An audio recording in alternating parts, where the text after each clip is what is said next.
Volvemos al foro. Pepe, en este bloque vamos a hablar un poco, vamos a introducir un bloque más que tiene que ver con la tarea de la Defensoría del Pueblo de la ciudad de Posadas. Sí, sí. Sin duda es una tarea que para una comunidad tan grande como Posadas, ¿cuánto andará por los 400.000 habitantes? Y más o menos, ya es sumamente necesaria la tarea del defensor del pueblo.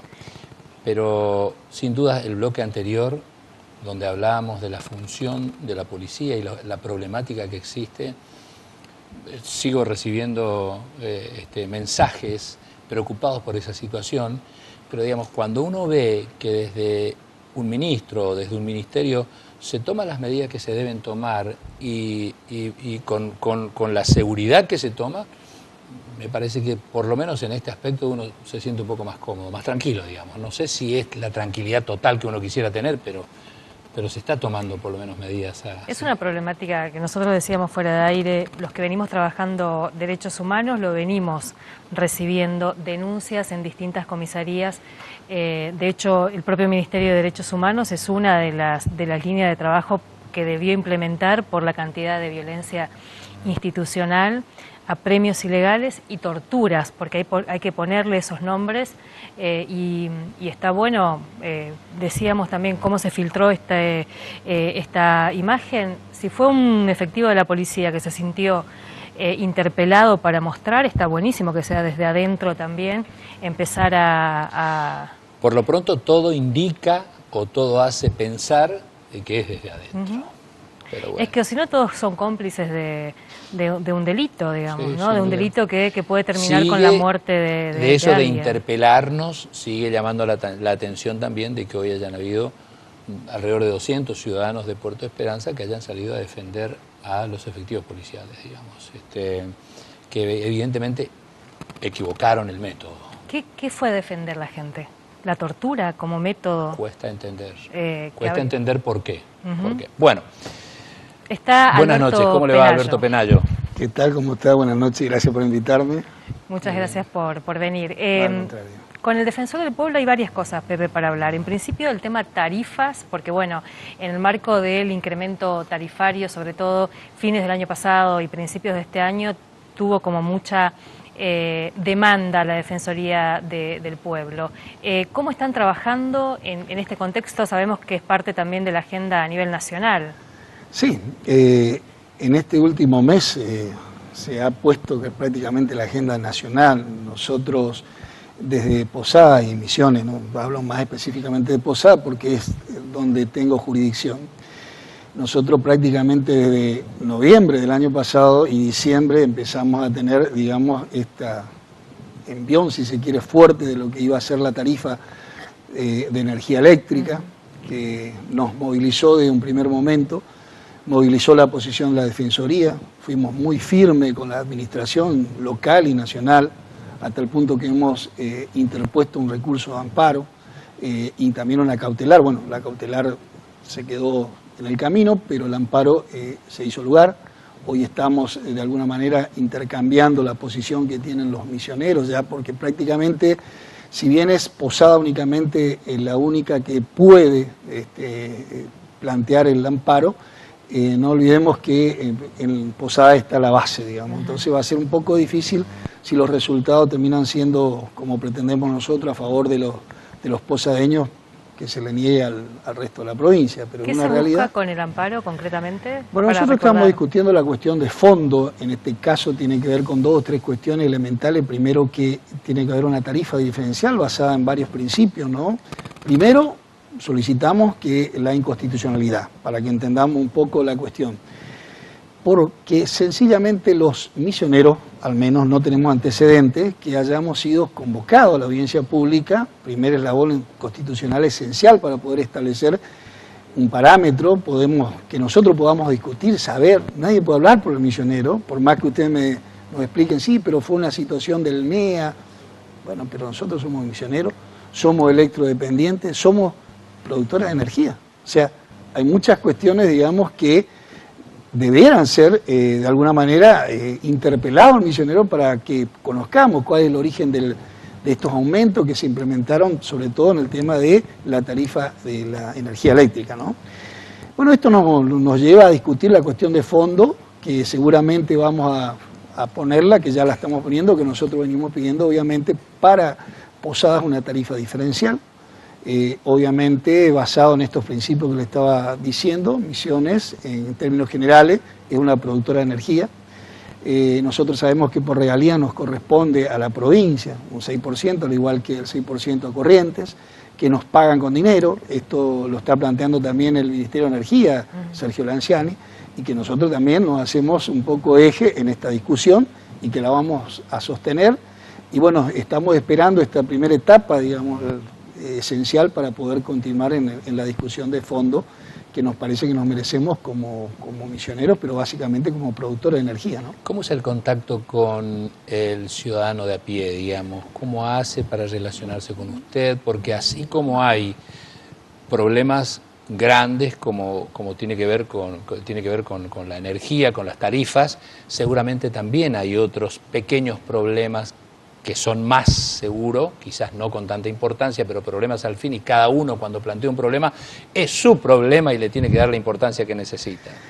Nosotros abrimos diferentes canales, a través de WhatsApp, a través de los medios de comunicación permanentemente, lo hacemos de oficio, por teléfono. Tenemos un 0800, tenemos un 3764 normal, digamos, para que la gente llame. Voy personalmente. Yo tomé la decisión, dentro de los atributos que tiene el defensor del pueblo, de compartir estos atributos a través de un decreto interno que hemos agilizado para poder transferir parte de los atributos que tiene el defensor al agente defensor. Esto nos permite, y claro, hay ciertos atributos que me permiten a mí, por ejemplo, investigar, solicitar información, agilizar trámites que, por la cantidad de problemática, como dijo usted bien hace un rato, tiene Posada, a veces no podemos atender una sola persona que yo tenga que estar solicitando los informes permanentemente y haciendo los pedidos, hace imposible la tarea. Entonces, a través de compartir los atributos que hago, yo tomo el agente defensor, que es una figura interna que cumple el rol del defensor, con ciertas limitaciones, ¿no? Obviamente hay ciertos niveles de discusión que por ahí el agente defensor ya no tiene a nivel subsecretario, ministro. ¿Y ese agente defensor depende de la defensoría? Él trabaja dentro de la defensoría. Trabaja dentro de la defensoría, perfecto. Claro, la condición sería que es personal de planta, que somos poquito personal de planta, creo que es una de las limitaciones más chiquitas que tiene la provincia inclusive, pero que funciona con cierta vitalidad y cierto rigor estricto, ¿no? Entonces esos yo le he convertido en agentes defensores y ellos tienen la posibilidad de arbitrar todos los mecanismos, vuelvo a decir, hasta cierto nivel. A partir de ahí ellos pueden agenciar, pueden diligenciar, pueden hacer todo igual que el defensor. Entonces me permite poder tener, trabajando territorialmente, muchos frentes. Los chiquitos, como dice usted, y los que son de mayor complejidad, que demanda obviamente que el defensor esté en reuniones grandes, reunido permanentemente y llevando adelante las distintas problemáticas. Nivel de servicio, por ejemplo, o tarifas, son por ahí niveles que evidentemente requiere de que la convocatoria sea a cierto nivel y que tenga que estar el defensor. Ahí ya el agente defensor cumple un rol secundario. Este es un poco lo que generamos en esta etapa como novedad dentro de lo que es la Defensoría del Pueblo desde mi gestión para acá. ¿Cómo es el tema de la autonomía? Por ahí la gente confunde. ¿Son parte de la estructura de gobierno? ¿Es un organismo independiente, autónomo, que tiene...? Sí, nosotros tenemos autarquía y tenemos autonomía, obviamente, a partir de lo esencial, que es poder disponer de un presupuesto, porque ahí está el gran problema siempre para poder tener autonomía y tomar decisiones. Si bien nosotros llegamos por un partido político, y esto hay que decirlo, en este caso es la Renovación, a la hora de funcionar territorialmente tenemos totalmente autonomía y yo he ejercido plenamente esa autonomía hasta el día de hoy y bueno, he tenido respuesta, aun cuando a veces genera cierto tipo de situaciones que hasta podría decir que hay algunas molestias, si se quiere. ¿Por qué? Porque hay situaciones que hay que entenderlas. Yo digo, pararse con firmeza, no implica ser el enemigo, lamentablemente. Y firmeza porque el problema existe, no es que el defensor del pueblo se le ocurre tal o cual situación y la genera. La sociedad demanda que uno atienda ciertas problemáticas, implica que uno tenga que recurrir a determinados organismos y decirle, hay una omisión en determinada problemática, por eso es necesario que la corrijamos. Hay varios caminos. Administrativo, que es lo que tratamos de agotar, y si no, pasamos a la instancia judicial. Lo digo, por ejemplo, el tema del agua es un tema que a nosotros nos motoriza y nos moviliza permanentemente en la ciudad de Posada. Y hay una empresa que presta un servicio y que lo hace, en cierta forma, de manera irregular. Entonces nosotros debemos trabajar en lo coyuntural, que ellos denominan el trabajo que ellos tienen a la cuestión coyuntural, y también la cuestión estructural. Por ejemplo, el caso de un acueducto que nos tiene en jaque a 22.000 familias que están en la zona sur de la ciudad de Posada y que se rompe semanalmente. Eso implica que tengamos que pararnos permanentemente frente a la administración de la empresa, pero también frente al Estado. Porque ahí el EPRAC tiene que cumplir una función de ente contralor y de exigir que este contrato de concesión se cumpla. Desde hace mucho tiempo, principalmente en Posada, se habla de cierta connivencia entre las estructuras gubernamentales y determinadas empresas de transportes, por ejemplo. Sí. Y las tarifas siempre hablan de hasta connivencia. ¿Sabe que se va a enfrentar a eso?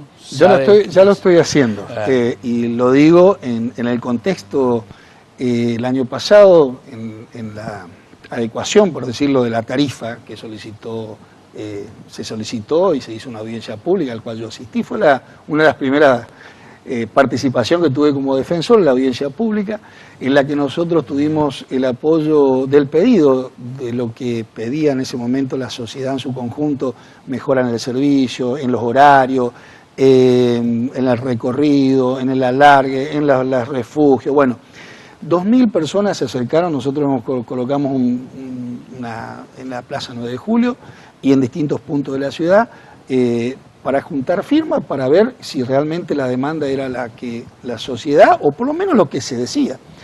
Y la verdad que fueron 2.000 personas que se acercaron a firmar. El día de la audiencia pública nosotros llevamos y le incorporamos a ese cuerpo el decreto que saca el intendente de la ciudad de Posada, con desdoblado los aumentos, una parte fue en diciembre y otra parte se tiene que aplicar en junio, y se incorporaron en ese decreto, 1478, 8 puntos taxativos donde no hay discusión, digamos, y eso tiene que ver con la mejora en el servicio, sino con el alargue de los servicios, y en el artículo 4 se establece una reunión mensual que estamos trabajando con EUTA y Ven Si Venga, que es una que no pertenece a EUTA. Bueno, llevamos una tercera reunión y, bueno, hubo una empresa, Ven Si Venga, que ha cumplido de manera increíble con todo lo que establece el decreto, pero ahí EUTA, que ¿qué porcentaje obviamente es Ven Si Venga? Y yo creería, si tomo la totalidad, representaría un porcentaje de un 20% del total del servicio que presta la ciudad de Posada. Ahora, uno de los temas que siempre aparece cuando hablamos de tarifas de este servicio es que no tenemos información para determinar fehacientemente los costos. Sí. ¿Eso sigue siendo así? ¿En base a qué plantean los precios? Mire, nosotros, vuelvo a decir, tuvimos la primera audiencia y dejamos también explicitada, y para adelante lo vamos a hacer con mucho más rigor, porque es necesario. Ellos hablan el valor técnico que nadie sabe, claro, en ciencia cierta, cómo se establece, y tampoco lo hicieron en esa audiencia, sino que ellos presentaron números a la corrida, como digo yo, mientras exponía el representante de ellos y hablaba conceptualmente y nos mostraban los números, lo que no es compatible para poder evaluar. Pero también la audiencia pública establece el mecanismo donde previamente se debe entregar, como quien dice, a la comunidad y a los organismos participantes de qué manera surgen los precios. Eso no existió. Para llevarlo estudiado, digamos, claro, ¿no? Porque si no, ¿sobre qué vamos a discutir? Sí.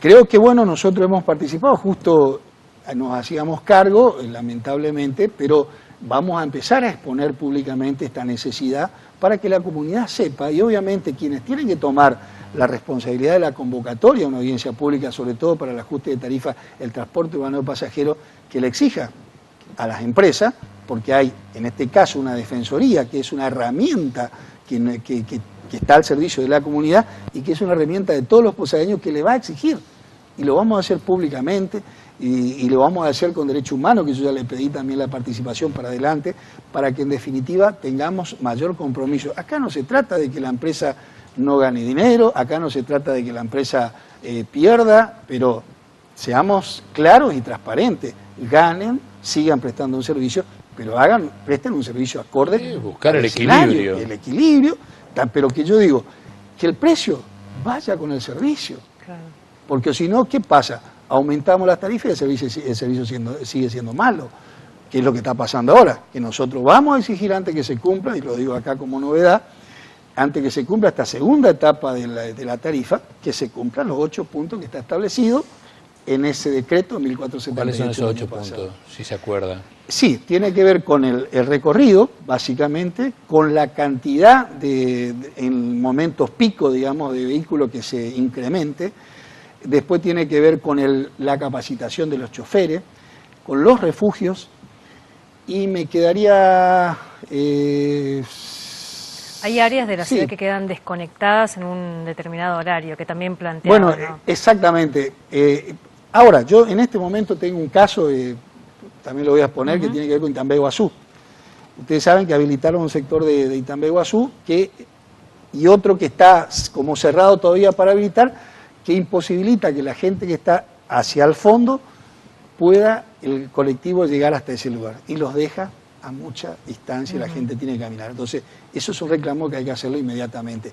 Este reclamo me llegó hoy a la tarde y nosotros mañana vamos a tratar de formalizarlo de oficio, aun cuando no tenga, y por supuesto, nosotros mandamos a hacer la constatación como corresponde y ahí elevamos el pedido desde el punto de vista administrativo. Esto es lo que yo siempre digo, la Defensoría tiene dos grandes instancias, administrativa, que hay que agotarla, y después tenemos la judicial, que también hay que avanzar, ¿no?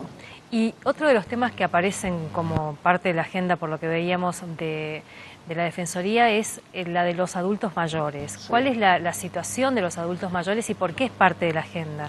Primero que todo, dentro de lo que es la normativa, nosotros tenemos parte de las responsabilidades institucionales y constitucionales, el cuidado y la participación de la promoción del cuidado del adulto mayor. Dentro de esto nosotros, por iniciativa en su momento de un diputado nacional que se contacta conmigo y me dice algunas denuncias del pasado que lo revise. Entonces yo revisé el historial de la Defensoría y encontré que habían 2 periodos, digamos, donde se habían hecho comparación de datos estadísticos de cómo funcionaban los geriátricos en la ciudad de Posadas con otro actual. Entonces yo dije, bueno, pero acá desde el punto de vista del trabajo investigativo está hecho, digamos, vamos a hacer otro trabajo de esta característica, no. Vamos a convocar y vamos a empezar un trabajo de campo, como quien dice, a ver cuántos geriátricos están autorizados, cuál es la condición ahí. Encontramos una realidad bastante dura, en Posadas, autorizados o habilitados, para decirlo técnicamente, hay solo 5. Los datos que nosotros manejamos, que fueron surgiendo de distintas investigaciones que hemos hecho, son mucho más y están de manera clandestina. Justo ahí surge este caso de Barrio Palomar, donde un geriátrico en condiciones realmente lamentables, donde estaban 12 adultos mayores, que bueno, que después convocamos a familiares, convocamos al IPS, al PAMI, que es responsable, y solicitamos la intervención de la justicia, que ahora está en la justicia también. Logramos de reubicarlo, por decirlo de alguna manera, y obviamente esto pone en alerta aún más aquella sospecha de que verdaderamente son situaciones que hay que llevar adelante. Por eso convocamos y armamos como yo digo, observatorio para control y gestión, y es lo que estamos de alguna manera llevando adelante con la participación de todo, desarrollo social, salud pública, la municipalidad, derechos humanos, y nosotros. En esta mesa, justamente hoy tuvimos un encuentro más donde se han hecho algunos avances, se ha solicitado a la Cámara de Representantes y al Consejo Deliberante a través de proyectos para que se pueda crear una comisión interparlamentaria para la revisión de la ordenanza a partir de la ordenanza y de la ley a partir de la incorporación de internacional del cuidado del adulto mayor, que bueno, es parte de nuestra legislación también, que es supra, ¿no? ¿Se puede ver la situación de los adultos mayores, esos que no están en los hogares, en los geriátricos, esos que están ahora además golpeadísimos por la situación económica, social? Y obviamente que es uno de los sectores más vulnerables, uno por el ingreso, que es magro, obviamente, y evidentemente esto también implica que no puedan ingresar al sistema de los geriátricos, porque mayoritariamente son privados, ¿sí? Y los costos son muy altos. Imagínense que para algún geriátrico hay valores que van entre 17 y 25 mil pesos. Imagínense usted con un ingreso de 5, 6 mil, 7 mil pesos, no va a poder alcanzar, y normalmente los cubre el resto de los familiares. Entonces hay toda una cuestión acá que está pendiente, calculo yo, y lo vengo diciendo y lo vamos a plantear en los distintos escenarios que se nos den para adelante, intervención del Estado. Es el Estado que de alguna manera debe tomar y revisar primero la legislación, adecuar lo que sea necesario y obviamente invertir en esta situación, que no hay otro camino. Estamos viendo en los barrios, no sé si pasará en Monte Carlo también, adultos mayores en situación de calle, algunos, sí, y otros saliendo a vender lo que pueden para poder sobrevivir, y en situaciones siempre muy difíciles, ¿no? Y es uno de los sectores más vulnerables, igual que el sector de los niños, ¿no? Son como dos piezas de rompecabezas, a veces difícil de solucionar para cualquier gestión de gobierno, municipal, provincial, lo digo nacional porque yo estuve en un encuentro la semana pasada en Río Negro y dos temas centrales fueron adultos mayores y el otro tema central fue la tarifa, ¿no? Que es un tema que está en la agenda de todas las provincias y adultos mayores era uno de los temas, obviamente, que no podía dejar de estar presente y bueno, Río Negro tiene una legislación muy interesante que lo hemos traído, que tiene que ver con la subsecretaría de la provincia de allá, que lo está llevando adelante. Están muy protegidos los adultos con mucha participación y ocupación, como yo digo. O sea, la edad no significa estar fuera del sistema, que nosotros prácticamente lo vemos como el descarte, digamos, no tienen espacio en la sociedad. Así que hay una responsabilidad, creo, muy grande por parte nuestra, del Estado por sobre todas las cosas, y nuestra de cuidarlo, de hacer lo necesario desde la Defensoría de Derechos Humanos, que son organismos bastante parecidos a la hora de llevar adelante esta cuestión. No puede estar fuera de nuestra agenda, lamentablemente. Muy bien, gracias por acompañarnos. Lo vamos a estar convocando asiduamente para tratar estos temas que son importantes y que tienen que ver con el trabajo que usted hace y debe hacer cotidianamente. Muchas gracias. Gracias por visitarnos. ¿Con qué seguimos? En el bloque siguiente vamos a hablar de la presencia de las mujeres en los parlamentos. Hoy hubo una actividad en la Facultad de Humanidades y Ciencias Sociales porque va a empezar a discutirse en Misiones la ley de paridad de géneros. Y va a estar con nosotros una politóloga, María Elena Martín, charlando de este tema. Y después hablamos de economía. Sin dudas. Que necesitamos un mapita. El tema candente de hoy. Un mapita para que nos digan qué la qué economía. hacemos. Ya volvemos, muchas gracias.